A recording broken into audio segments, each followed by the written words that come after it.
এমন একটি কথা আমরা শুনবো যেটি জানলে আমাদের জীবনে যে প্রতিনিয়ত অশান্তি আমরা ভোগ করি সংসার জীবন সেগুলি প্রায় সবটাই চলে যাবে এবং কিছুদিন অভ্যাস করলে পুরোটাই আমরা অশান্তি থেকে মুক্ত হতে পারবো বলে বিশ্বাস হয় এবং আমাদের জীবন শান্তি ও সাফল্যে ভরে আসবে।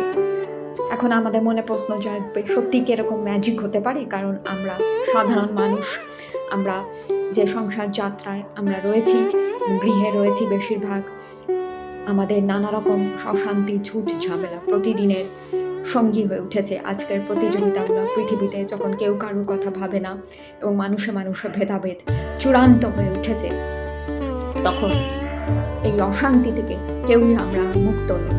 এক্ষেত্রে আমাদের জগৎজননী মা সারদা দেবী, সন্তান বৎসলা মা, তিনি ছিলেন সন্তানের প্রতি করুণায় তিনি এমন চমৎকার সমাধান দিয়ে গেছেন যেটি আমাদের প্রত্যেকের জীবনকে অনেক বেশি সুন্দর করে তুলতে পারে। আমাদের মনে হতে পারে শ্রী শ্রী মা শ্রী শ্রী ঠাকুরের কথা আজও কি প্রযোজ্য? হ্যাঁ, তার উত্তর সমানভাবে প্রযোজ্য এবং একটুখানি প্রয়োগ করলেই আমরা দেখতে পাবো যে ঠাকুরের ভাষায় হেউ ঢেউ হয়ে যায়, অর্থাৎ জীবনযাপন অনেক সহজ হয়ে যাবে, অনেক পরিবর্তন আমরা আমাদের জীবনে দেখতে পাবো। এখন আমাদের মনে মূল প্রশ্ন জাগে যে সংসারে শান্তি পাবো কি করে? আমাদের তো প্রতিদিন কোনো না কোনো অশান্তি, তথাকথিত অশান্তি ভোগ করতেই হয়। এ প্রশ্ন মায়ের অনেক ভক্তদের মনেও জেগেছিল এবং তারা মাকে প্রশ্ন করেন। মা নিজে মুখে তা বলছেন যে সবাই আসে আর বলে অশান্তি অশান্তি, আমি তো বাপু অশান্তি কি তা বুঝলাম না। আমাদের এই কথা শুনে মনে হতে পারে মা তো সাক্ষাৎ ভগবতী, মার পক্ষে যেটা সম্ভব সেটা কি করে আমাদের মতো সাধারণ মানুষের পক্ষে সম্ভব? মা তার জীবন দিয়ে দেখিয়ে গেছেন, হ্যাঁ হয়তো একদিনে হবে না, কিন্তু আমাদের মতো প্রত্যেকটি সাধারণ নারীর পক্ষেও সংসারে থেকেও শান্তি লাভ করা উচিত।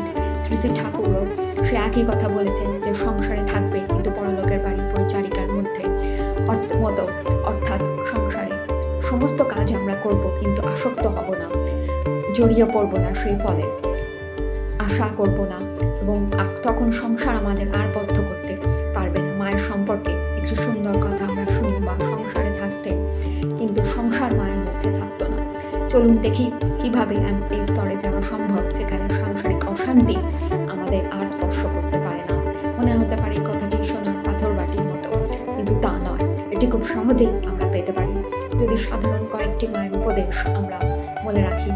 প্রথম কথা হলো যে নিজের কর্তব্যটুকু করবো। সংসারে আমাদের প্রত্যেকের একটি না একটি কর্তব্য আছে, স্বামী হিসাবে, স্ত্রী হিসাবে, ছেলে হিসাবে, মেয়ে হিসাবে। সেই কর্তব্যগুলো নিশ্চয়ই করব, অলস হয়ে চুপ করে বসে থাকবো না, কিন্তু সেই ফলের ভার, রেজাল্ট পাওয়ার যে আশা, সেই প্রত্যাশাটাও ঈশ্বরের ওপর ছেড়ে দেবো। আমরা প্রত্যাশা করে ফেলি বলেই, অন্যের থেকে এক্সপেক্ট করে ফেলি বলেই দেখবেন বেশিরভাগ আমাদের অশান্তি। আমি একজন এত করেছি তো করলো না, এটা আমাদের মনকে পিছিয়ে তোলে, স্বার্থহীন হতে বাধা দেয়। তাহলে প্রথম কথা হলো যে ফলের আশা ত্যাগ করে কাজ করে যেতে হবে, মনকে সেই জন্য আমাদের প্রস্তুত করতে হবে। দ্বিতীয় প্রশ্ন হলো মনকে এইভাবে আমরা প্রস্তুত করব কি করে? এটিকে একদিনে হবে না দুদিনে হবে, কতদিনে হবে এবং কিভাবে বা প্রস্তুত করব মনকে? মনই তো বসে না, মন তো শান্তই হয় না। এর জন্য শ্রীমা বলছেন যে প্রত্যেক দিন যতটুকু সময় হোক, 1 মিনিট হোক, 2 মিনিট হোক, সকাল বিকাল দুপুর সন্ধ্যে, যেটুকু সময় আমরা পাই, সে বাড়িতে বাইরে কর্মস্থলে একটুখানি সময় যদি আমরা ঈশ্বরকে দিই, সে গড, আল্লাহ, ঈশ্বর যাকে আপনি মানেন না কেন, তার নাম চিন্তন যদি একটুখানির জন্য হলেও করতে পারেন, সেই নাম দেখবেন মনকে অনেক শান্ত করে তুলছে।